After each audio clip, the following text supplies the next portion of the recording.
and that health services must be provided and applied in a manner that's compatible with international law, and health professionals must also comply with human rights standards. At a national level, we have a vision for change. We have that first value principle.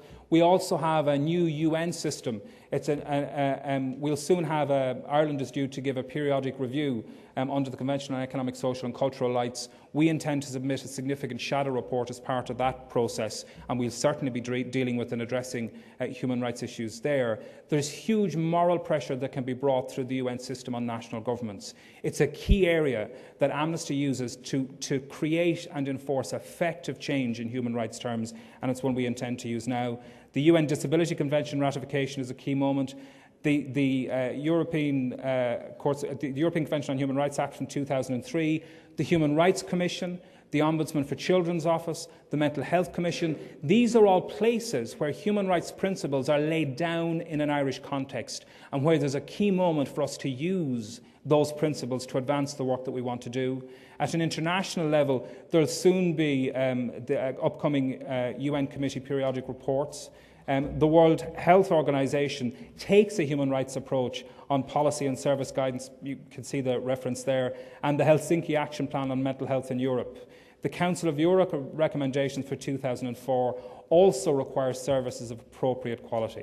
So everything exists in law, everything exists in policy. What we need to create now is an unstoppable force within Irish society and in the Irish discourse that government have to act upon their obligations, live up to their commitments, deliver on policy, make the principles real, and insist that they will be real into the future by making them legally binding.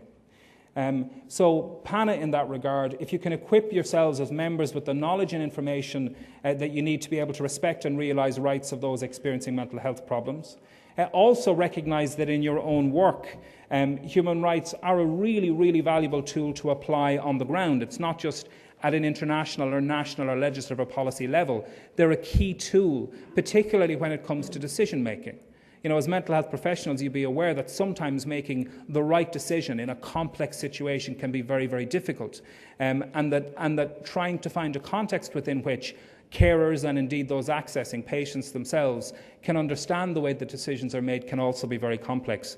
They've done a lot of work in the UK in the area of human rights and health, particularly in the area of mental health, and there's an interesting case study about how a human rights-based approach was used in there. It's about a woman who was an inpatient at a mental health hospital in London who was very distressed after being told she could not close the door to her bedroom because she was under 24-hour observation. She felt this was an invasion of her privacy, a human right. Her advocate explained to her that in addition to its ordinary duty of care towards her, the hospital had a positive obligation in law to protect her right to life because she had a history of self-harm, including attempted suicide, and that this was why her privacy was restricted. So again, rationalising for the patient and for the patient's family about why, which I know can be difficult, but about why a right has been restricted in some form. The advocate also explained that any interference with her privacy needed to be proportionate to the risk of her harming herself. So there was a reason why that restriction was put in place, and she had an influence herself in how that restriction might be addressed in the future. So armed with that information and supported by her advocate, she had a meeting to discuss those issues with her treatment team. And during the meeting, she told the team, she asked the treatment team to explain why she was under observation and how long it might be expected to continue, which they did. She explained that being under such scrutiny was causing her great anguish. And at the end of that dialogue, an agreement was arrived at that from that point on, she would be able to close the door when using the bathroom, provided she was searched first, the door was unlocked, and the nurse remained outside. And being given the chance to express her feelings and to discuss and then agree the changes that she wanted to see happen,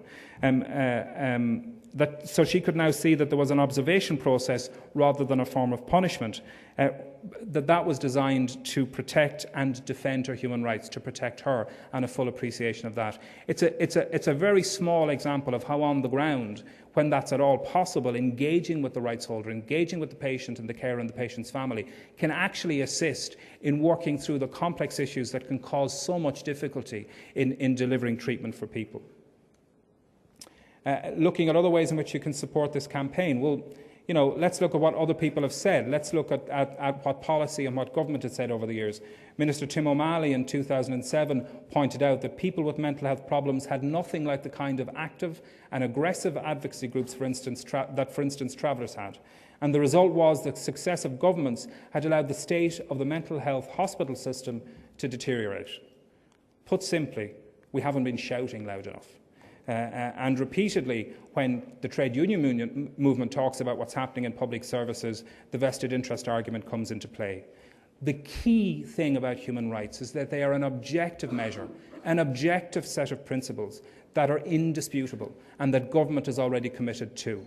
So we need to create louder, clearer voices that challenge that kind of thinking, and we need to make a lot more noise.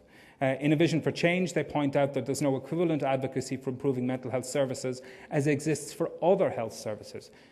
We have seen people take to the streets on health issues generally, but we don't see people take to the streets on mental health issues. We're seeing people increasingly on a weekly and monthly basis campaign on mental health issues, and we intend to increase that significantly. And we need to both reduce the stigma, but also empower patients, their family members and their loved ones and others to be able to advocate on these issues clearly and publicly.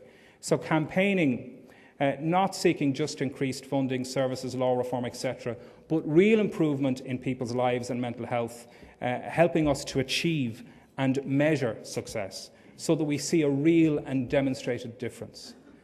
As I said when I started off just on this part of the session, and I'm about to finish now, so I just want to repeat this part in it. There are many places where our agendas intersect, where the things that you are saying are things that we are saying. When you advocate about what's right for your patients, for the people that you care for, when you speak from that perspective, we're echoing many of the things that you say. We mobilise, we campaign. We bring a particular focus to a discussion, and we bring the impeachable fact of international law and those obligations into debate with government. We'd encourage you to do the same in whatever way you possibly can. We'd particularly welcome you partnering with us where that's possible and where that's appropriate in this campaign. On a final note, if you're interested in learning a little bit more about how a human rights-based approach can influence the way in which you work and be a tool in which you work, we published this little toolkit, Building Ireland's Future, a Human Rights Handbook, a little while ago. It's on our website, www.amnesty.ie. If you want to find more about it, please contact Carol Balfe, who's our mental health campaign coordinator. You can see her phone number and address there. We very, very much hope that working together, we can not only talk about Cinderella, but we might even get to bring Cinderella to the ball and end the use of that particular analogy. It's just not acceptable in a modern, progressive society that we're still at a point where commitments that we made and commitments that we signed up to in 1989 are not realised for people living in this country, where despite the allocation of resources, repeated commitments to implement and to develop and then implement policy, that's simply disregarded in a response to a crisis, because as Tim O'Malley said in 2007, there's not enough vocal and clear and challenging advocacy in the area of mental health. So we want to first of all let you know that we're here, to let you know that we intend to continue to add to that advocacy, that we will continue to push these issues, and that we're here until we deliver success in this regard, and we invite you to partner with us. Thank you very, very much indeed.